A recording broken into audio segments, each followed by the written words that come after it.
आज हम लोग बड़ी तेजी से रिवाइज करेंगे 11th एनसीईआरटी का चैप्टर नंबर 2 बायोलॉजिकल क्लासिफिकेशन। और भाई एक लाइन हम लोग रिवाइज करते चलेंगे, आप सुनते जाना, एनसीईआरटी में देखते जाना। बायोलॉजिकल क्लासिफिकेशन, देखो आपको पता होगा कि बायोस का मतलब होता है लिविंग बीइंग। क्या बताएं? बायोस का मतलब क्या होता है? Living being. और क्लासिफिकेशन वर्गीकरण, जीवों को क्लासिफाई करने का, जीवों को वर्गीकरण करने का तरीका ही कहलाता है क्या? Biological classification. कहते जब से मानव सभ्यता की शुरुआत हुई तब से अनेक प्रयास किए गए जीवों को क्लासिफाई करने के, लेकिन शुरुआत में जो क्लासिफिकेशन हुआ करते थे वो वैज्ञानिक आधार पर नहीं होते थे, साइंटिफिक आधार पर नहीं हुआ करते थे। वो आधारित किस पर थे? वो आधारित थे जरूरत की चीजों पर। और 3 बेसिक रिक्वायरमेंट होती हैं, क्या? रोटी, कपड़ा और मकान, फूड, शेल्टर और क्लॉथ। तो हमने कहा जब से मानव सभ्यता की शुरुआत हुई तब से अनेक प्रयास हुए जीवों को क्लासिफाई करने के, लेकिन शुरुआत में जो क्लासिफिकेशन हुआ करते थे वो वैज्ञानिक आधार पर नहीं थे, बल्कि किस पर थे? जरूरत की चीजों पर। जैसे रोटी, कपड़ा और मकान। लिखा है since the dawn of civilization there have been many attempts to classify living organisms. It was done instinctively, not using criteria that were scientific but born out of a need to use organisms for our own use. जैसे रोटी, कपड़ा और मकान। लेकिन पहली बार वैज्ञानिक आधार पर जीवों को क्लासिफाई करने का प्रयास किया था अरिस्टोटल साहब ने, अरस्तु ने। अरस्तु ने क्या किया? पहली बार वैज्ञानिक आधार पर जीवों को क्लासिफाई किया। इन्होंने प्लांट को 3 भागों में डिवाइड कर दिया। अरस्तु ने क्या किया? प्लांट को 3 भागों में डिवाइड कर दिया। किन 3 भागों में? हर्ब, दूसरा श्रब और तीसरे ट्री। अच्छा, जो हर्ब होते हैं उन्हीं नहीं होते, जैसे गेहूं का पौधा हर्ब कहलाएगा, श्रब जैसे गुलाब ना, ट्री जैसे आम का, नीम का पौधा, ठीक। और साथ ही साथ एनिमल को इन्होंने 2 भागों में बांट दिया। क्या करते थे? एनिमल को लेते थे, फोड़ के देखते थे, जिनका खून लाल निकल जाए उनको कह दिया करते थे इनाइमा। क्या कहते थे? जिनका खून है रेड ब्लड उनको क्या कहते थे? उनको ये कहते थे इनाइमा। हम यहाँ लिखते रहे, ठीक। और दूसरे जिनका खून लाल नहीं होता था उनको क्या बोलते थे? एनाइमा बोल दिया करते थे। तो एनाइमा मतलब क्या? ब्लड कैसा था? Red blood. और एनाइमा मतलब without red blood, red blood में नहीं हुआ करता था, ठीक। तो अरस्तु की बात याद रखना, इन्होंने प्लांट को 3 भागों में बांटा, हर्ब, श्रब और ट्री। तो सामने लिखा है हर्ब, श्रब और ट्री। एनिमल को 2 भागों में, जिनमें रेड ब्लड था उनको इनाइमा और जिनमें नहीं था उनको एनाइमा। फिर आए कैरोलस लिनियस। कैरोलस लिनियस साहब ने संपूर्ण जीव जगत को 2 किंगडम में डिवाइड कर दिया। कैरोलस लिनियस ने संपूर्ण जीव जगत को कितने किंगडम में डिवाइड कर दिया? 2 किंगडम। कौन से? एक का नाम है प्लांटी, एक का नाम क्या है? प्लांटी, और दूसरे का नाम है एनिमलिया। क्या नाम भैया? एनिमलिया। अब इनसे पूछा गया आपने सभी जीवों को 2 भागों में, 2 किंगडम में, 2 जगत में बांट तो दिया, लेकिन आपने किस आधार पर बांटा? तो लिनियस ने सभी जीवों को सेल वॉल के आधार पर 2 ग्रुप में बांट दिया। वो जिनमें सेल वॉल पाई जाती थी, जिनमें सेल वॉल पाई जाती थी, सेल वॉल प्रेजेंट, उनको किस में रख दिया? प्लांटी में रख दिया। और जिनमें सेल वॉल नहीं थी, विदाउट सेल वॉल थे, उनको किस में रख दिया? विदाउट सेल वॉल थे, उनको रख दिया इन्होंने एनिमलिया में। तो एनिमलिया के अंदर किसको रखा इन्होंने? इन्होंने प्रोटोजोआ, नाम सुना होगा, पोरीफेरा।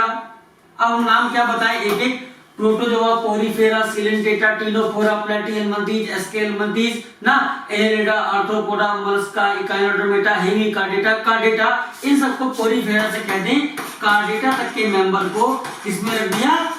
एनिमलिया में रख दिया। प्लांटी में किसको रखा?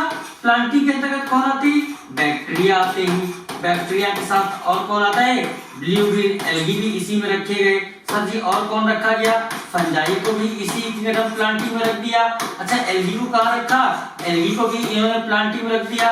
ब्रायोफाइटा, टेरिडोफाइटा, जिम्नोस्पर्म, एंजियोस्पर्म, इन सबको किंगडम प्लांटी के अंतर्गत रखा था लिनियस ने।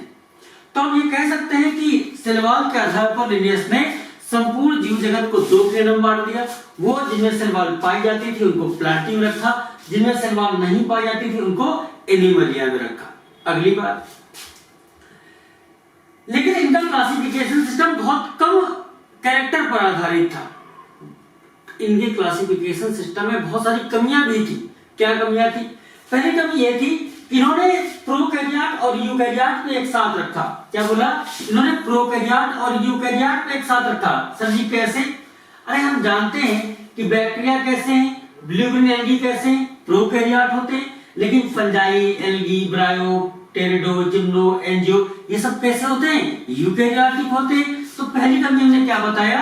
इन्होंने प्रोकैरियोट और यूकैरियोट को एक साथ रखा। दूसरी बात, इन्होंने यूनिसेलुलर और मल्टीसेलुलर ऑर्गेनिज्म को भी एक साथ रखा। सर जी कैसे? हम जानते हैं कि बैक्टीरिया या ब्लू ग्रीन एल्गी ये कैसे होते हैं? यूनिसेलुलर होते हैं, जबकि फंजाई, ज्यादातर फंजाई, एल्गी और बाकी सब कैसे होते हैं? मल्टीसेलुलर होते हैं। तो इन्होंने दूसरी कमी, प्रोटोजोआस यूनिसेलुलर है, प्रोलीफेरा से कार्टा तक के मेंबर मल्टीसेलुलर हैं, तो इन्होंने यूनिसेलुलर और मल्टीसेलुलर को भी एक साथ रख दिया। और तीसरी कमी यह थी, इन्होंने ऑटोट्रॉप और हेटेरोट्रॉप को भी एक साथ रखा। ऑटोट्रॉप और हेटेरोट्रॉप ये दूसरा कारण था, ये तीसरा। ऑटोट्रॉप हेटेरोट्रॉप कैसे? अच्छा जी एक बात देखो कि जो फंजाई वो कैसा होगा? हेटेरोट्रॉप होगा। एल्गी कैसे हैं? ऑटोट्रॉप है। ब्रायो, टेरिडो, जिम्नो, एंजियो ये कैसे? ये भी ऑटोट्रॉप है। तो लिनियस के क्लासिफिकेशन सिस्टम में, जिसमें उन्होंने संपूर्ण जीवों को दो भागों में बांटा था, प्लांटी और एनिमलिया, इसमें बहुत सारी कमियां थी। तीन कमियों का हमने जिक्र किया। क्या? इन्होंने यूकैरियोट और प्रोकैरियोट को एक साथ रखा, यूनिसेलुलर और मल्टीसेलुलर ऑर्गेनिज्म को एक साथ रखा, ऑटोट्रॉप मतलब फोटोसिंथेटिक और हेटेरोट्रॉप नॉन फोटोसिंथेटिक जैसे फंजाई, इनको भी एक साथ रखा था। फिर बहुत सारे ऐसे जीव थे जो इन दोनों में से किसी भी किंगडम में नहीं आ पा रहे थे, ना प्लांटी में रखना संभव था और ना ही एनिमलिया में। तो जैसे जैसे समय बीता, चीजों की समझ बढ़ी, वैसे वैसे क्लासिफिकेशन का जो बेसिस था, आधार था, वो बदला गया, वो बढ़ता गया। अब ज्यादा क्राइटेरिया शामिल किए गए, ज्यादा कैरेक्टर शामिल किए गए जीवों को क्लासिफाई करने के लिए। पहले जहां मार्फोलॉजी के आधार पर कर दिया करते थे, अब वहीं पर मार्फोलॉजी के साथ साथ सेल के स्ट्रक्चर को भी शामिल किया गया। साथ साथ सेल वॉल के नेचर को, सेलुलोज की सेल वॉल बनी है प्लांटी में, काइटिन की सेल वॉल बनी है फंजाई में, बैक्टीरिया की cell wall non cellulosic polysaccharide और एमिनो एसिड की बनी होती है। मोड ऑफ न्यूट्रिशन ऑटोट्रॉप है या हेटेरोट्रॉप है, ऑटोट्रॉप है, फोटो ऑटोट्रॉप है या कीमो ऑटोट्रॉप है ना। हैबिटेट क्या है, रिप्रोडक्शन कैसे करते हैं, वेजिटेटिव, असेक्सुअल या सेक्सुअल, और साथ साथ इवोल्यूशनरी रिलेशनशिप को कि पहले कौन इवॉल्व हुआ, मोनेरन से, मोनेरा से प्रोटिस्ट का इवोल्यूशन हुआ और प्रोटिस्टा से ही फंजाई, प्लांटी और एनिमलिया इवॉल्व हुए ना। तो इवोल्यूशन को भी कंसीडर किया गया। इस आधार पर टू किंगडम के बाद थ्री किंगडम सिस्टम आया, जहां टू किंगडम में सिर्फ प्लांटी और एनिमलिया रखे गए थे।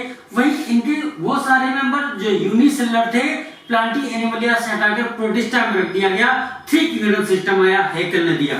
फिर प्रोटिस्टा में भी जो यूनिसेलुलर यूकैरियोट थे उनको प्रोटिस्टा में रखा, लेकिन जो यूनिसेलुलर प्रोकैरियोट थे उनके लिए एक नया किंगडम बना दिया गया, कौन सा? मोनेरा। अब चार किंगडम हो गए, मोनेरा, प्रोटिस्टा, प्लांटी और एनिमलिया। इसको दिया था कोपलैंड ने। और फिर आया मोस्ट एक्सेप्टेड क्लासिफिकेशन सिस्टम जो आज के समय में है, जिसको हम बोलते हैं क्या? Five kingdom classification system. और फाइव किंगडम क्लासिफिकेशन सिस्टम देने वाले वैज्ञानिक का नाम आपको याद रखना चाहिए, साथ में ईयर भी आपको याद रखना पड़ेगा।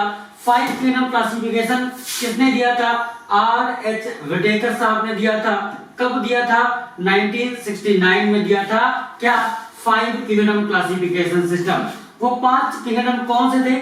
Kingdom Monera, kingdom protista, fungi, plantae और पांचवा किंगडम है एनिमलिया। जैसे लिनियस से पूछा गया था कि आपने संपूर्ण जीवों को दो किंगडम में कैसे डिवाइड किया, उनका हमने सेल वॉल के आधार पर किया। वैसे विटेकर से पूछा गया कि आपने संपूर्ण जीव जगत को पांच किंगडम में ऐड तो कर दिया, आपने क्लासिफिकेशन का आधार क्या लिया था? इन्होंने पांच क्राइटेरिया लिए थे और वो पांच क्राइटेरिया आपको याद रखने चाहिए। पहला क्राइटेरिया था सेल स्ट्रक्चर, दूसरा बॉडी ऑर्गेनाइजेशन, दूसरा कौन सा? बॉडी ऑर्गेनाइजेशन, तीसरा मोड ऑफ न्यूट्रिशन, चौथा रिप्रोडक्शन और पांचवा फाइलोजेनेटिक मतलब इवोल्यूशनरी रिलेशनशिप।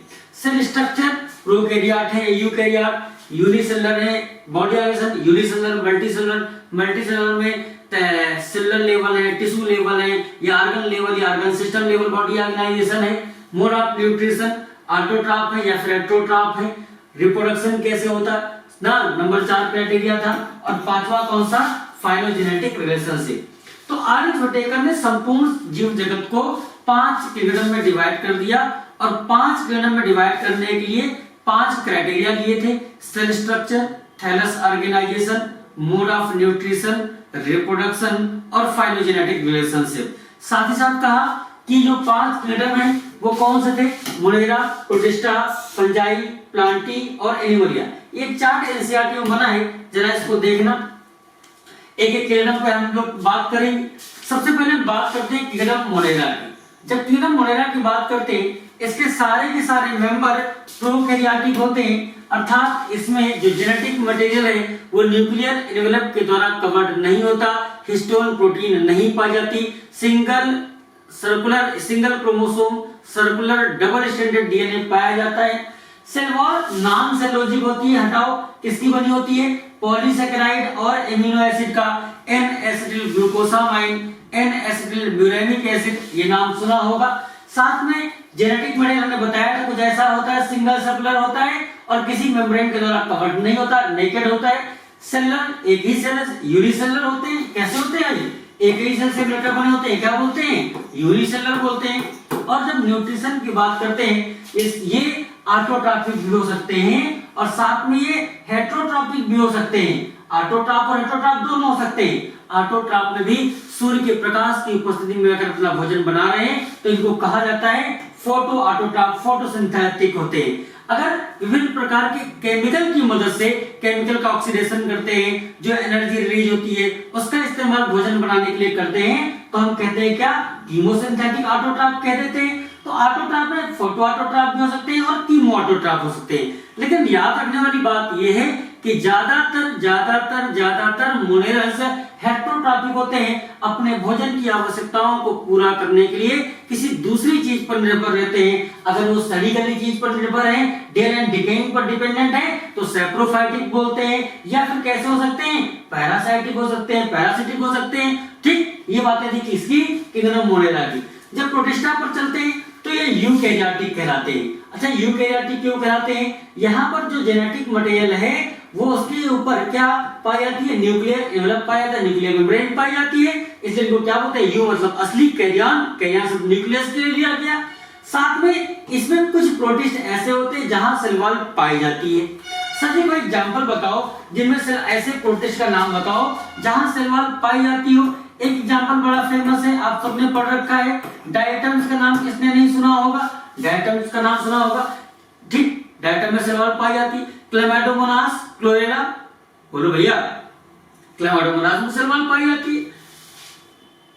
सर जी क्लेमाइडोमोनास तो हमने एल्गी में पढ़ा, अरे 5 किंगडम सिस्टम में उसको प्लांट किंगडम प्रोटिस्टा में ही रखा जाता है। खैर डायटम तो पढ़ा है, डायटम का नाम आपको याद रहना चाहिए। यहाँ सेल वॉल होती है, सेल वॉल एब्सेंट हो सकती है, जैसे यूग्लिना में सेल वॉल नहीं होती, अमीबा में नहीं होती, पैरामीशियम में सेल वॉल नहीं होती। बोलो भैया, साथ में बताया ये कैसे होते हैं, ये भी एक सिंगल सेल से मिलकर बने हैं, तो इनको भी हम क्या बोलेंगे, यूनिसेलुलर बोलेंगे। अगर हम बात करते हैं न्यूट्रिशन की, तो सर जी ये ऑटोट्रॉपिक हो सकते हैं। ऑटोट्रॉपिक का मतलब अपना भोजन स्वयं बनाते होंगे, जैसे डायटम, जैसे डेस्मिड, जैसे गोलियोलैक्स अपना भोजन स्वयं बनाते हैं। ये हेटेरोट्रॉपिक भी हो सकते हैं, अपने भोजन को आवश्यकताओं को पूरा करने के लिए किसी दूसरे पर डिपेंडेंट हो सकते हैं, जैसे स्लाइम मोड का नाम सुना होगा, हेटेरोट्रॉपिक होता है, सैप्रोफिटिक नेचर का होता है, अमीबा, पैरामीशियम। बोलो भैया, ये कैसे होते हैं, हेटेरोट्रॉपिक नेचर के होते हैं।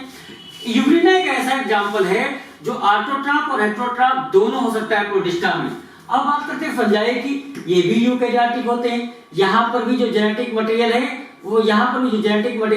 वो न्यूक्लियर मेम्ब्रेन के द्वारा कवर्ड होता है, डीएनए। ठीक, ये मल्टीसेलुलर हो सकते हैं या लूज टिश्यू के रूप में अरेंज हो सकते हैं जब हम बॉडी ऑर्गेनाइजेशन की बात करते हैं। और हमेशा कैसे होंगे, हेटेरोट्रॉपिक होंगे। और हेटेरोट्रॉपिक में सैप्रोफिटिक भी हो सकते हैं या पैरासिटिक भी हो सकते हैं। बोलो भाई, किंगडम प्लांटी की बात करते हैं, ये भी यूकैरियोटिक है। सेल वॉल पाई जाती है और सेल वॉल किसकी बनी होती है, सेलुलोज की। हमने यहाँ छोड़ दिया था जानबूझ के, जब प्लांट की बात करते हैं सेल वॉल सेलुलोज की है और जब फंजाई की बात करते हैं तो यहाँ पर सेल वॉल बनी होती है काइटिन। किसकी बनी होती है? ये इंपॉर्टेंट बात है, किसकी बनी होती है? काइटिन की। प्लांट में सेलुलोज की बनी होती है। यहाँ पर भी जेनेटिक मटेरियल जो डीएनए होता है न्यूक्लियर एनवेलप के द्वारा कवर्ड होता है। यहाँ टिश्यू या ऑर्गन लेवल बॉडी ऑर्गेनाइजेशन पाया जाता है और मोड ऑफ न्यूट्रिशन हमेशा कैसे होंगे? ऑटोट्रॉफिक होंगे। सूर्य के प्रकाश की उपस्थिति में अपना भोजन स्वयं बना रहे होंगे। जब एनिमलिया पर गए, ये भी यूकेरियोटिक है। यहाँ पर सेल वॉल एब्सेंट होती है, न्यूक्लियर मेम्ब्रेन पाई जाती है। अच्छा, जब बॉडी ऑर्गेनाइजेशन की बात करते हैं तो Porifera cellular level body organisation, Coelenterata Ctenophora tissue level, Platyhelminthes organ level body organisation और एस्केलमंथीस से कार्डिटा तक organ system level of body organisation होता है। ये हेटेरोट्रॉपिक होते हैं, अपने भोजन की आवश्यकताओं को पूरा करने के लिए किसी दूसरे पर डिपेंडेंट होते हैं और होलोजोइक हो सकते हैं या फिर कैसे हो सकते हैं? सैप्रोफिटिक नेचर के हो सकते हैं। ये बातें हम कर रहे थे आरएच विटेकर के 5 किंगडम सिस्टम की। जी एक बात और बताएं, एक वैज्ञानिक का नाम शायद आपने सुना होगा, कार्ल वूज का नाम। कार्ल वूज ने क्या किया? उन्होंने संपूर्ण जीव जगत को 3 डोमेन में डिवाइड कर दिया। उन्होंने क्या दिया? 3 डोमेन सिस्टम दिया। अच्छा, 3 डोमेन सिस्टम क्या है? 3 डोमेन कौन से? 3 डोमेन कौन से? देखो भाई, 3 डोमेन, पहला, दूसरा और तीसरा डोमेन सामने बना है। हुआ क्या? किंगडम जो मोनेरा है उसको 2 किंगडम में डिवाइड कर दिया गया। एक को कहते हैं आर्कीबैक्टीरिया, दूसरे को बोलते हैं यूबैक्टीरिया। अच्छा, अभी तक 5 किंगडम सिस्टम थे, अब कितने किंगडम हमने बताए? 3 डोमेन के लिए कार्ल ने जो दिया था 6 किंगडम सिस्टम। 6 किंगडम सिस्टम कैसे बना तो हम बताते हैं। जो किंगडम मोनेरा था उसको 2 किंगडम में तोड़ दिया। एक को कहते हैं क्या? आर्कीबैक्टीरिया, दूसरे को हम बोलते हैं क्या? यूबैक्टीरिया। और उसके बाद तो वही पुराने वाले कौन से? प्रोटिस्टा, कौन सा? फंजाई, फिर प्लांटी, और प्लांटी के बाद कौन सा पढ़ते हैं? एनिमलिया के बारे में पढ़ते हैं। ठीक, अच्छा जी, फर्स्ट डोमेन में रखा गया आर्कीबैक्टीरिया को, फर्स्ट डोमेन में आर्कीबैक्टीरिया को, सेकंड डोमेन में यूबैक्टीरिया। यहां लिख दे, फर्स्ट डोमेन, यहां लिख दिया हमने सेकंड डोमेन, और यहां लिख देते चलो थर्ड डोमेन। फर्स्ट डोमेन में किसको रखा गया? आर्कीबैक्टीरिया को, सेकंड डोमेन में यूबैक्टीरिया को, और थर्ड डोमेन में 4 किंगडम। कौन से 4 किंगडम? प्रोटिस्टा, फंजाई, प्लांटी और एनिमलिया। अब आपसे सवाल ये बनता है कि ये बताओ थर्ड डोमेन में कितने किंगडम है? तो आप बताओगे 4, प्रोटिस्टा, फंजाई, प्लांटी और एनिमलिया। अगला सवाल ये बनता है कि थर्ड डोमेन में कितने ऐसे किंगडम है जो यूनिसेलुलर होते हैं? एक, कौन सा? प्रोटिस्टा। अगला सवाल, थर्ड डोमेन में कितने ऐसे किंगडम है जो मल्टीसेलुलर होते हैं? 3, कौन से? फंजाई, प्लांटी और एनिमलिया। ऐसे क्वेश्चन आपको यहाँ पर देखने को मिलेंगे। याद रखना, third domain system Carl Woese ने दिया था। 6 किंगडम सिस्टम की बात करते हैं। किंगडम मोनेरा के मेंबर को फर्दर 2 किंगडम में डिवाइड कर दिया गया, आर्कीबैक्टीरिया और यूबैक्टीरिया। आर्कीबैक्टीरिया को फर्स्ट डोमेन में, यूबैक्टीरिया को सेकंड डोमेन में, और थर्ड डोमेन में 4 किंगडम आते हैं, प्रोटिस्टा, फंजाई, प्लांटी, और साथ में किसकी बात करते हैं? एनिमलिया की बात करते हैं। ये बात भी आपको याद रखनी चाहिए। तो लिखा है कि the 3 domain system has also been proposed that divide the kingdom Monera into 2 domain, leaving the remaining eukaryotic kingdom in the third domain। यही बात हम आपसे कर रहे थे। Thereby a 6 kingdom classification, हमने 6 kingdom के नाम आपको लिख के दिखा दिए। पहला kingdom आर्कीबैक्टीरिया, दूसरा यू, तीसरा प्रोटिस्टा, चौथा फंजाई, पांचवा प्लांटी और 6 कौन सा? एनिमलिया। हम थोड़ी देर पहले बात कर रहे थे कि शुरुआत में जो क्लासिफिकेशन हुआ करते थे वो जरूरत की चीजों पर आधारित थे, रोटी, कपड़ा और मकान वैज्ञानिक आधार पर नहीं हुआ करते थे। फिर 2 किंगडम, फिर अरिस्टोटल आए, प्लांट को 3 भागों में, हर्ब, श्रब और ट्री में बांटा, एनिमल को इनाइमा और एनाइमा में बांटा। फिर 2 किंगडम सिस्टम आया, लिनियस ने दिया था सेल वॉल के आधार पर। लेकिन मैंने कहा था कि उस क्लासिफिकेशन सिस्टम में बहुत सारी कमियां थी, जैसे उन्होंने प्रोकैरियोट यूकैरियोट को एक साथ रखा, यूनिसेलुलर मल्टीसेलुलर को एक साथ रखा, ऑटोट्रॉफ और हेटेरोट्रॉफ को भी लिनियस साहब ने क्या किया था, एक साथ रखा था। तो आवश्यकता थी एक नए क्लासिफिकेशन सिस्टम की। जैसे जैसे चीजों की समझ बढ़ी, 2 की गणना के बाद 3 आया, 3 के बाद 4 आया, 4 के बाद 5 आया और 5 के बाद 1990 के दशक में 6 की गणना सिस्टम आया। जैसे जैसे हमारी समझ बढ़ती जाएगी चीजों के प्रति, वैसे वैसे हो सकता है कि आगे भी क्लासिफिकेशन बदलता रहे समय के अनुसार, जैसे जैसे चीजों पर हमारी समझ बढ़ेगी। आपको एक बात बताएं, हमने कहा था अभी थोड़ी देर पहले कि पहले क्या होता था, प्रोकैरियोट और यूकैरियोट को एक साथ रखते थे, यूनिसेलुलर मल्टीसेलुलर को एक साथ रखते थे। इसका एक बढ़िया एक बात बताएं, पहले जमाने में क्या हुआ करता था कि क्लेमाइडोमोनास और क्लोरेला, पहले जमाने में क्लेमाइडोमोनास और क्लोरेला इनको रखा जाता था एल्गी के अंतर्गत किंगडम प्लांटी में, ठीक। लेकिन अब क्या हुआ, इनको यहां से उठाकर कहां रख दिया गया, किंगडम प्रोटिस्टा में, ठीक। अमीबा और पैरामीशियम को पहले जमाने में रखते थे, अमीबा और पैरामीशियम को पहले जमाने में किंगडम एनिमलिया में रखते थे, लेकिन आज इनको एनिमल से हटाकर कहां रख दिया गया, किंगडम प्रोटिस्टा के अंतर्गत रख दिया गया। ये बात भी शायद आपने पढ़ रखी होगी, ठीक। आगे बात करते हैं किंगडम मोनेरा की, हम लोग बात करेंगे। जब हम किंगडम मोनेरा पर पहुंचते हैं, देखिए जो भी बोल रहे थे लिखा है कि पहले जमाने में क्लेमाइडोमोनास और क्लोरेला को 2 किंगडम सिस्टम की बात कर रहे हैं, जहां पर एल्गी के अंतर्गत किसमें रखा गया था, किंगडम प्लांटी के अंतर्गत रखा गया। ठीक उसी प्रकार से अमीबा और पैरामीशियम को, किसको पहले जमाने में किसको, अमीबा को और पैरामीशियम को, इनको रखा गया था किसके अंतर्गत, एनिमल किंगडम के अंतर्गत। लेकिन ये चार के चारों क्लेमाइडोमोनास और क्लोरेला ये कैसे होते हैं, यूनिसेलुलर। तो अब इनको यहां से हटा दिया गया। अरे भाई लिख देते हैं, हमने कहा कि पहले जमाने में क्लेमाइडोमोनास, दूसरा नाम क्या बताया, क्लोरेला, इनको किस किंगडम में रखा गया था, पहले प्लांटी के अंतर्गत रखा गया था। ठीक उसी प्रकार से पहले जमाने में अमीबा और पैरामीशियम, इनको किस में रखा गया था, इनको रखा गया था सर जी किंगडम एनिमलियम। ये कब की बातें हैं, 2 किंगडम सिस्टम की बातें हम कर रहे हैं। ये कब की बातें हैं, अर्लियर क्लासिफिकेशन, ठीक। लेकिन इस समय क्या है, मॉडर्न समय में क्या है, मॉडर्न जमाने में क्या है, आज की डेट में इन चारों को, किसको, चाहे क्लेमाइडोमोनास हो या फिर क्या हो, क्लोरेला हो, या फिर क्या हो, अमीबा हो, या फिर क्या हो, पैरामीशियम, इन सबको यहां से हटा लिया गया और यहां से हटाकर कहां रख दिया गया, इन सबको आज के जमाने में किस किंगडम के अंतर्गत रख दिया गया, प्रोटिस्टा। लेकिन सर जी अभी भी हम पढ़ते हैं क्लेमाइडोमोनास और क्लोरेला तो एल्गी में, अरे सिलेबस में नहीं चेंज किया गया तो क्या बताएं। लेकिन जो मॉडर्न क्लासिफिकेशन सिस्टम है उसमें यही बात सही है, ठीक। तो अगर आपसे पूछा जाए कि मॉडर्न क्लासिफिकेशन सिस्टम में क्लेमाइडोमोनास और क्लोरेला को किस किंगडम में रखा जाएगा, आप क्या बताओगे, प्रोटिस्टा में। अर्लियर 2 किंगडम सिस्टम में कहां रखा गया था, क्लेमाइडोमोनास और क्लोरेला को प्लांटी में, अमीबा और पैरामीशियम को एनिमलिया के अंतर्गत रखा गया था, ठीक भाई।